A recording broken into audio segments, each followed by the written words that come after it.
শত্রুকে প্যারালাইসিস করার এমন একটি আজকে খুব শক্তিশালী নকশা নিয়ে হাজির হলাম। সুপ্রিয় দর্শক, আশা করি আল্লাহ রাব্বুল আলামিনের অশেষ মেহেরবানিতে ও দয়ায় আপনারা সবাই ভালো আছেন। আমি আপনাদের সামনে আজকে একটি শত্রুকে প্যারালাইসিস করার একটি কুফুরি শয়তানি একটি নকশা নিয়ে হাজির হলাম। কাজ করবেন, সাথে সাথে কাজ হবে। যদি ভিডিওটা ভালো লাগে চ্যানেলটি সাবস্ক্রাইব করে পাশে থাকবেন, লাইক কমেন্ট শেয়ার করবেন। আর যদি আপনি মনে করেন আজকের বিদ্যাটা দ্বারা আপনার উপকার আসবে, আপনার শত্রুর একবারে প্যারালাইসিস করে বিছানায় ফেলাই রাখবেন, এই বিদ্যা প্রয়োগ করবেন।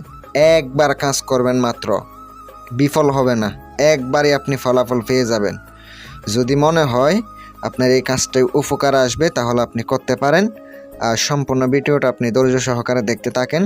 যারা বশীকরণ, বিচ্ছেদ, মারণ যে কোনো কাজ গ্যারান্টি সহকারে করিয়ে নিতে চান, স্ক্রিনে নাম্বার দেওয়া আছে, আপনারা ফোন করবেন, ইনশাল্লাহ আমি আপনাদেরকে যে কোনো কাজ গ্যারান্টি সহকারে করে দেব।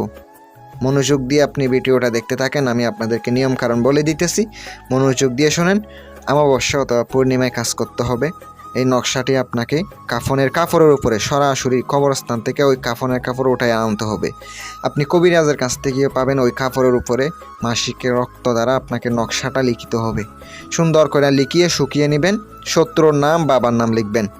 যদি মায়ের নাম হয়, মেয়ে হয়, মার নাম লিখিত হবে। মার নাম লিখে সুন্দর করে আপনি নকশাটা রেখে শুকাবেন। শুকিয়ে আপনাকে কি করতে হবে, একটা পুতুলের ভিতরে ঢোকাইতে হবে। নকশাটা জাগ্রত করে নেবেন। সাবধানে নিজের শরীর অবশ্য বন্ধ করবেন। বন্ধ করে আপনি রাত 12টার সময় কাজ করবেন। পূর্ব দিকে অবস্থায় বসে নকশাটা লিখিত হবে। কবরস্থান যাবেন রাত্রে অথবা শ্মশানে যাবেন। যাওয়ার পরে আপনি ওখানে কবরের বুক বরাবর, যদি শ্মশান হয় শ্মশানে আপনি উলঙ্গ অবস্থায় নকশাটি আপনাকে পুঁতে দিতে হবে। আপনি ওখানে যাইয়া নিজের শরীর বন্ধ করে একবারে পুঁতে দিয়ে নিঃশ্বাস বন্ধ করে পুঁতা পিছনে না তাকে সোজা চলে আসবেন। যদি পিছনে তাকান আপনার ক্ষতি হইতে পারে, তখন আমি দায়ী থাকবো না ভাই। আর যদি পারেন শত্রুর ব্যবহৃত কাপড়ের অংশ যদি পান, ওই কাপড়েও লিখতে পারেন, অথবা পুতুলের ভিতরে আপনি ওই কাপড়টা দিয়ে দিতে পারেন নকশার সাথে। আপনি কাজ করেন, যদি ওই ব্যক্তি প্যারালাইসিস না হয় আপনি আমাকে কমেন্টে যা খুশি তাই বলতে পারেন। কাজ সঠিক মতো করলে অবশ্যই কাজ হবে। যারা কাজ করাবেন স্ক্রিনে নাম্বার দেওয়া আছে, যোগাযোগ করবেন।